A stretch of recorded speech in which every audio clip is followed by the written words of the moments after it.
program is pre-recorded.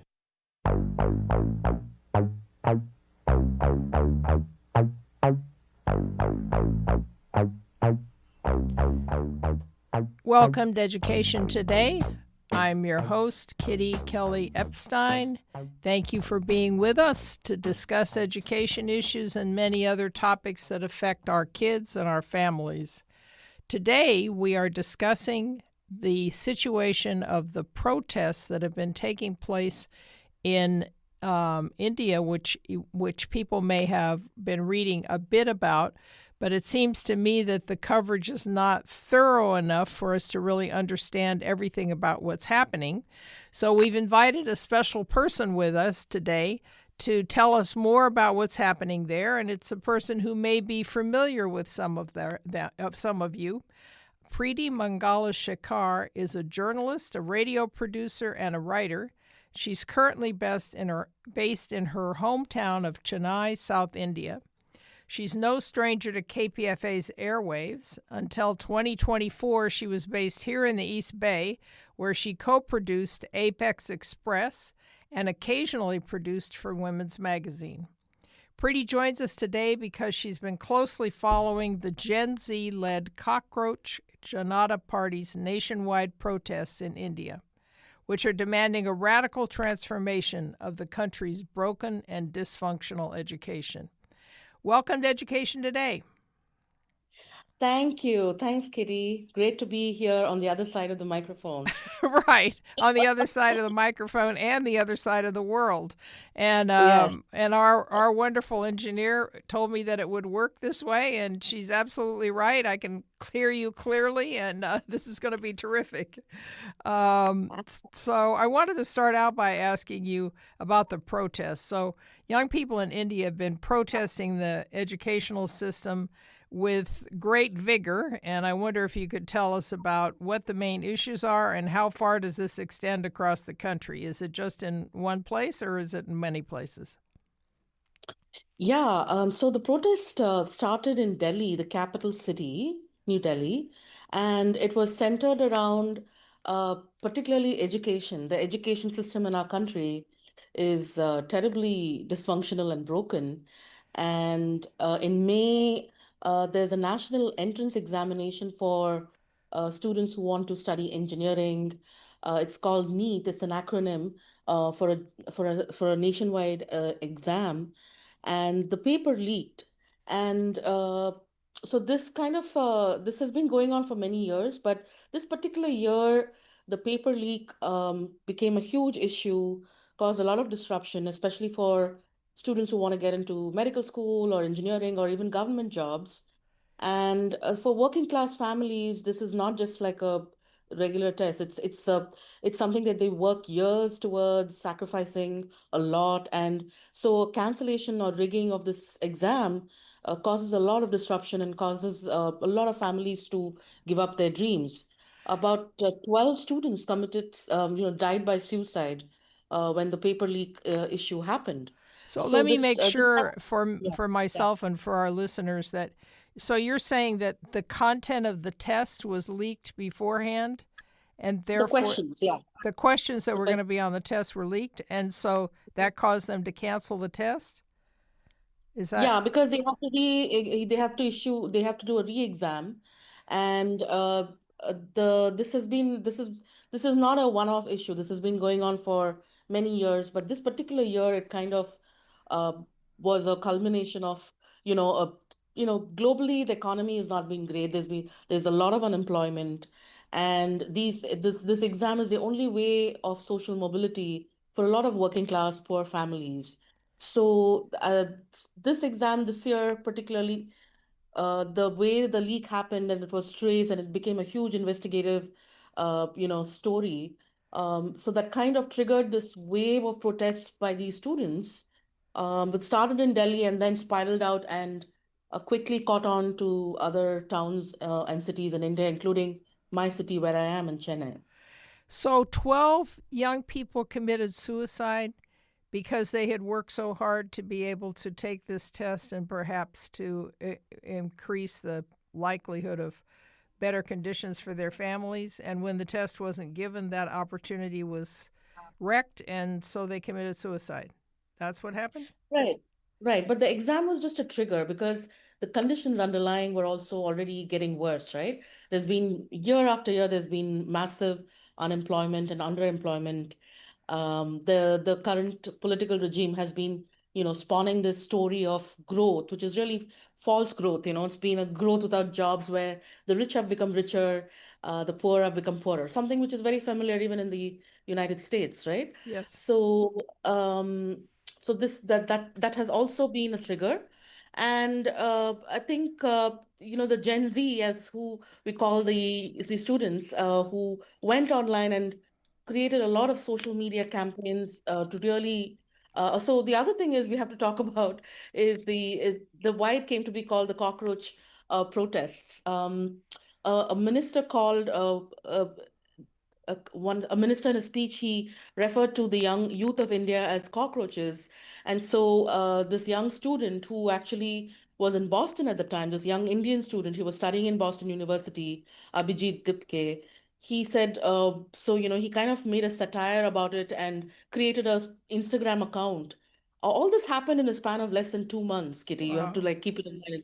It started Wow. in May, and he came back to India in June, and this Instagram account called the Cockroach Janta Party, Janata basically means people in Hindi, and so the account that he set up quickly had a few million followers within a few weeks, and And everybody and said, if you want to call us cockroaches, then we'll be cockroaches and be proud of it, right?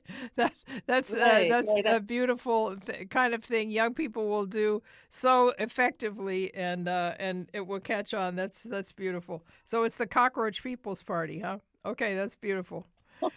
Yeah, and it's not a political party per se, more like a movement. Uh huh. And when he returned to India in early June, and the protest kind of took off in Delhi, in a place called Jantar Mantar. And then another leading educator in the north, his name is Sonam Wangchuk, he announced a hunger strike, an indefinite hunger strike that went on for 26 days in Wow. solidarity with this movement. And their initial demands were the resignation of the education minister, and that is only the, like, the surface of the demand. And but the demand was met finally. So end of July, weeks of protest, and after a 26-day hunger strike by Sonam Wangchuk, and also about a handful of students who were leading this protest. It led to his resignation, which is remarkable.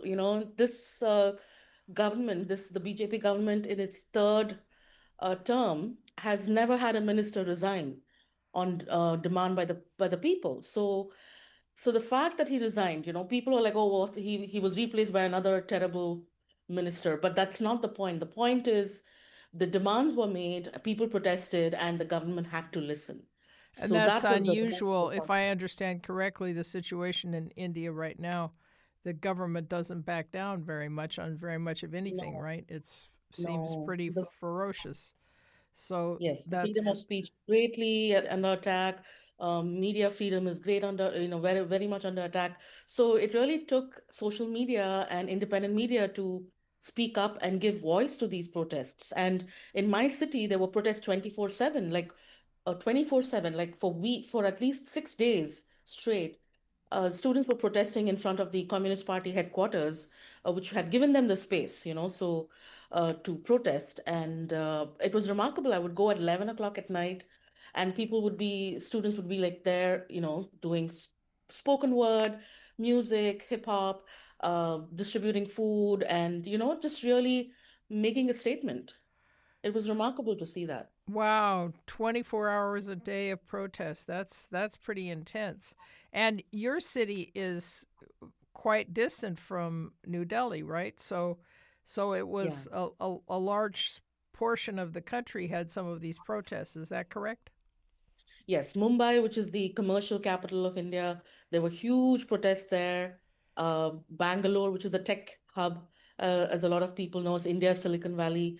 They had some protests. My city, Chennai, which is, it's a big holdout against the current political regime in the north.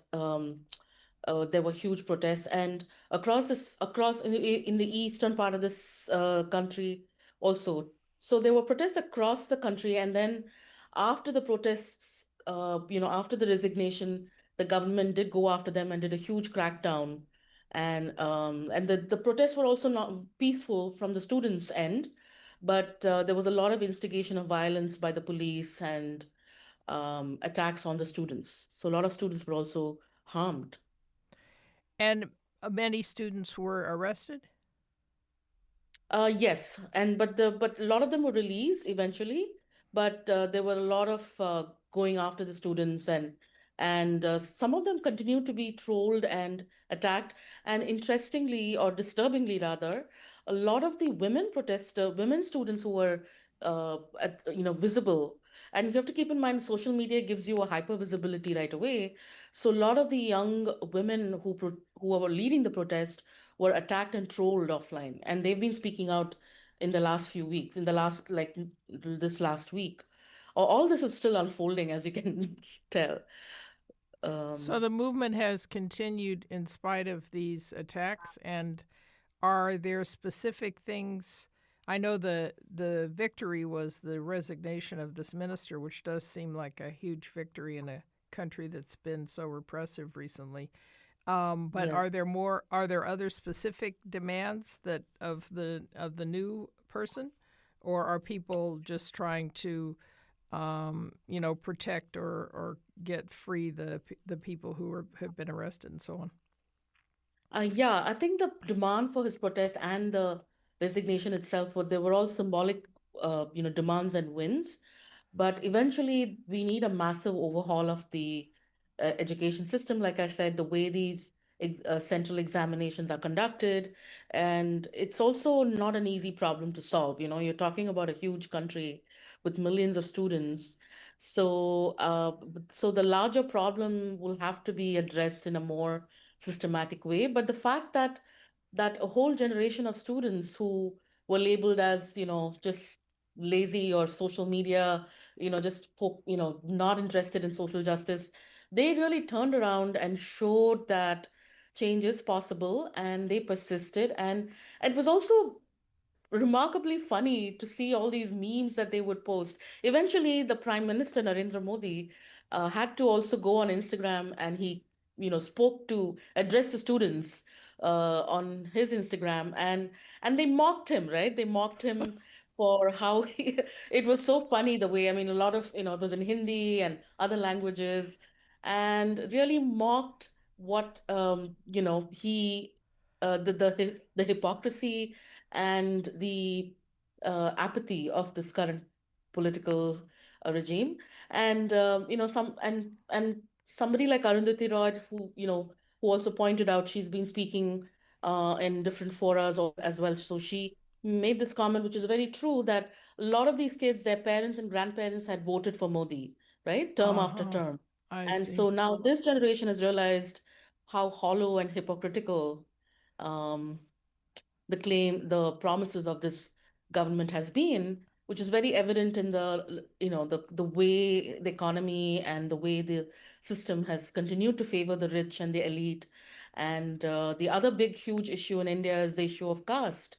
You know, the Dalits and historically oppressed castes continue to not have benefited from, either reservation, which is in the Indian version of affirmative action, and as well as um, just, the things have gotten worse in the name of uh, getting better. So calling out that hypocrisy and calling out and demanding that we see real change.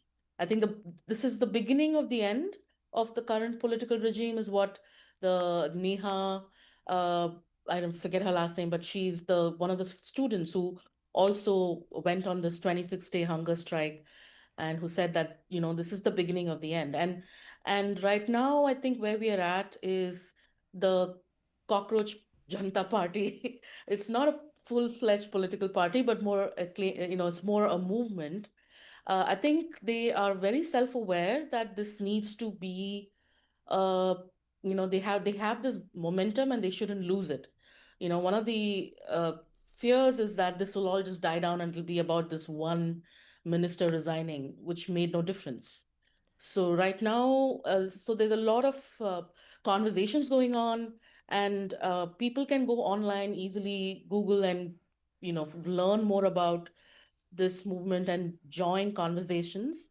There were also protests in the Bay Area. I want to mention that there is the one of the South Asian activist collectives that I've been a part of, the Alliance of South Asians Taking Action, as well as a couple of other activist groups put together a solidarity protest in front of the Indian consulate in late July. So, and there was another one in Fremont. So the fact that it took a life of its own, and thanks to social media and independent media amplifying it, it went viral. And right now, where things are at, it's you know protests are continuing. There are other protests happening across India, environmental, economic, issues being the main underlying crises. So, but the fact that it happened so quickly, and the scale at which it happened, right? Like, you're talking about 50,000 students marched um, in the capital of New Delhi. Wow, that's spectacular. It's really, really, really impressive. Could you say again? You said the name of the organization that people can look at here, and there are other sources of more accurate or grassroots information coming from India. Is there any more that you could recommend that where people could read, where they'd get a better picture? I think a starting place would be either on YouTube or Instagram, because TikTok is banned in India and is not a big medium. I see. But Instagram and YouTube are the two main spaces where the videos really took off, the memes and everything. So Cockroach Janta Party is the name of the movement, and there are a lot of in terms of other resources to offer.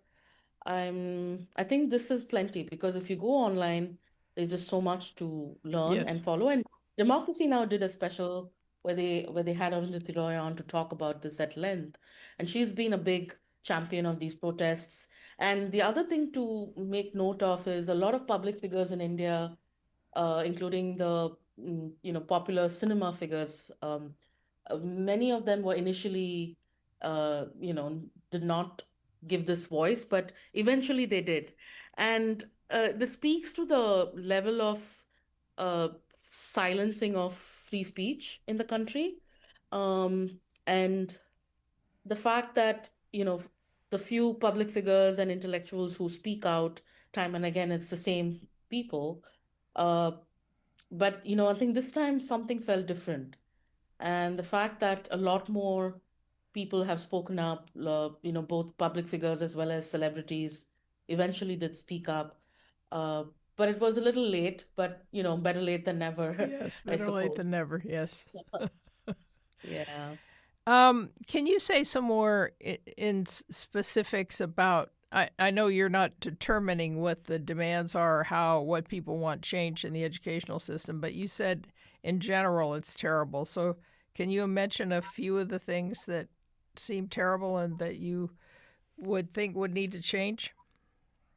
I think the central examination itself that the students take to get entrance, it's a very flawed exam model that is extremely stressful, and it's a disproportionate number of students who compete basically to get into these few elite colleges, there's a huge there's also a lack of good we have India has not, post independence, I think, has not invested in good public universities. I mean, the few that were post independence, and after that, there's been a big gap. And this is what happened in the 70s and 80s when a US immigration to US opened up.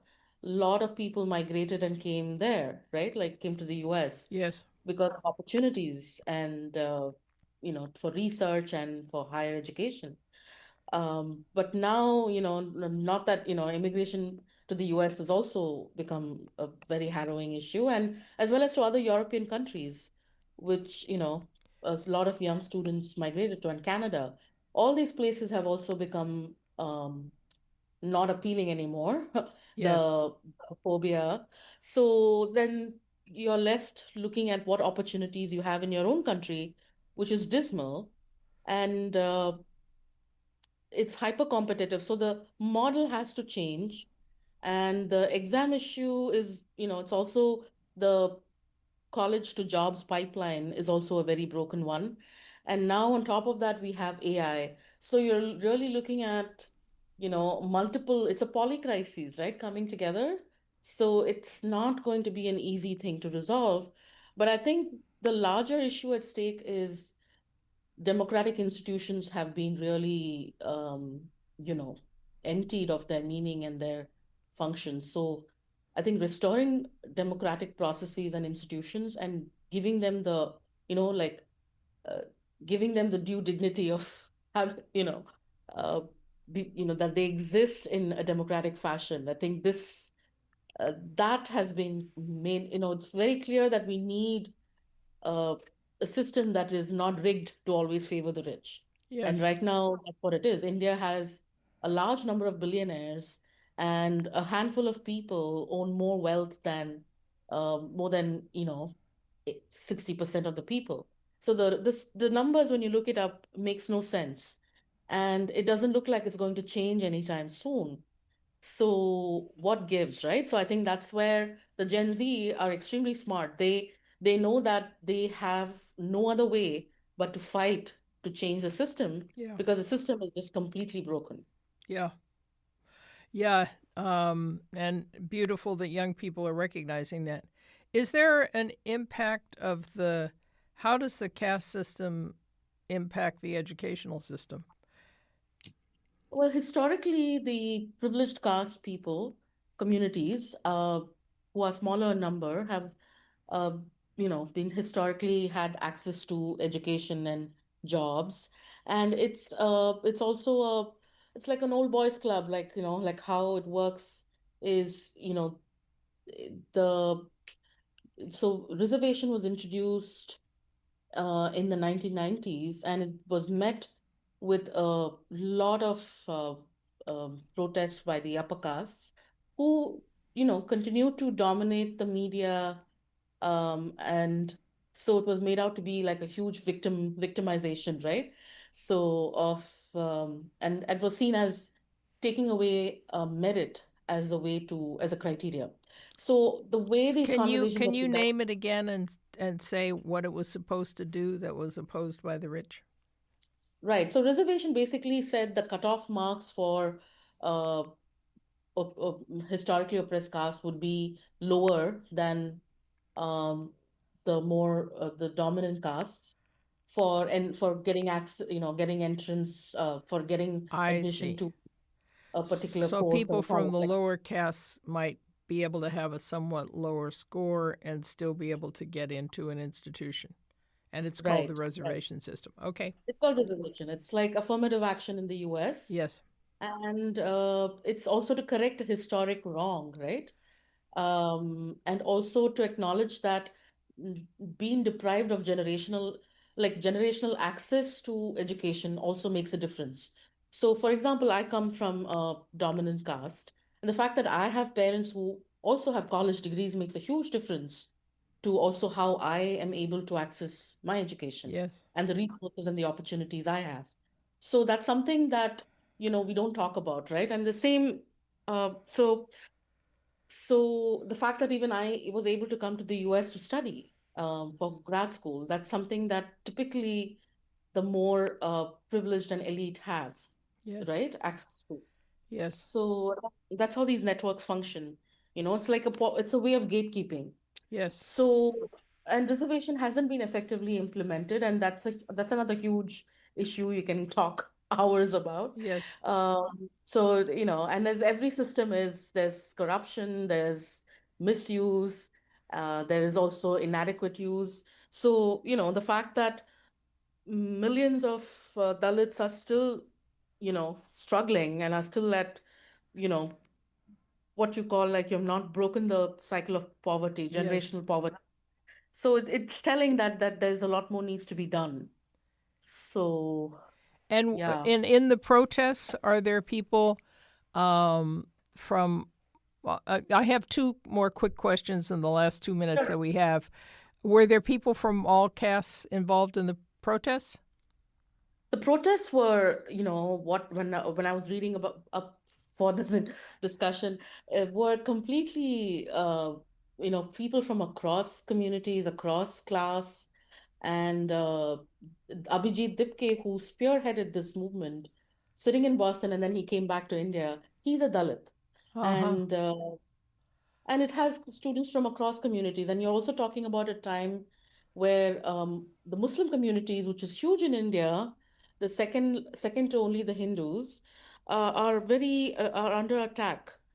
So there's a lot of Islamophobia. That's something in common globally right now in this current Yes. political movement. Yes. So Abhijit himself said that if he were a Muslim, he would not have been so successful with this movement, which is very telling of who has privilege and who doesn't, I right? And as see. a Hindu Dalit, he was able to pull this off. And it's really hats off to him and all the other youth who really pushed forward and made their case so remarkably. It is remarkable and very exciting, and I hope our listeners. You've given us a couple places that people can read up some more, and I guess in those places they might find something useful to do. Perhaps is there something people in the U.S. can do that would be helpful?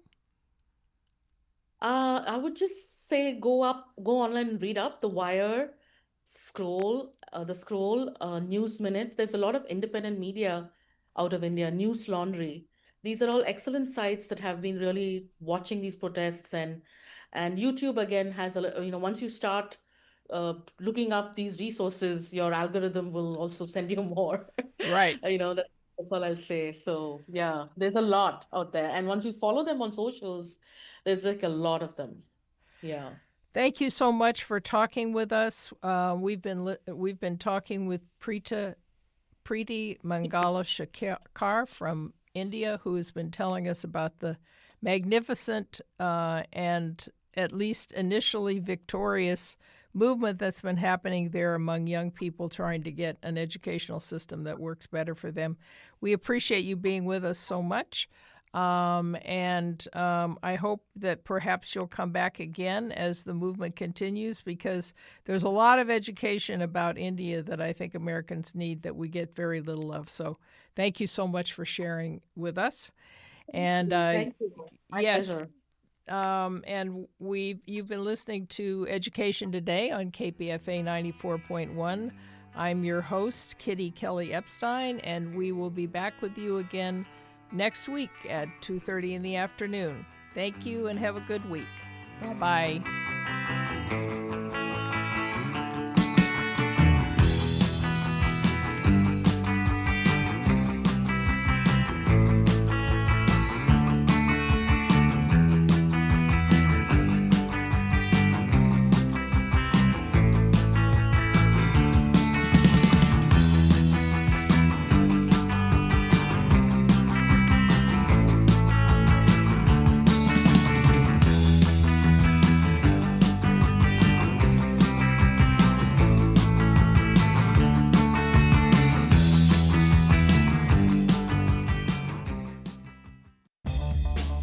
Algorithms promote whatever keeps you scrolling. Corporations fund whatever protects the bottom line. KPFA answers to something different. The people listening. When you become a monthly guardian, you help build a dependable foundation for independent news, cultural programming, radical conversations, and music selected by people who actually care about what you hear. Make a difference today. Champion independent radio right now.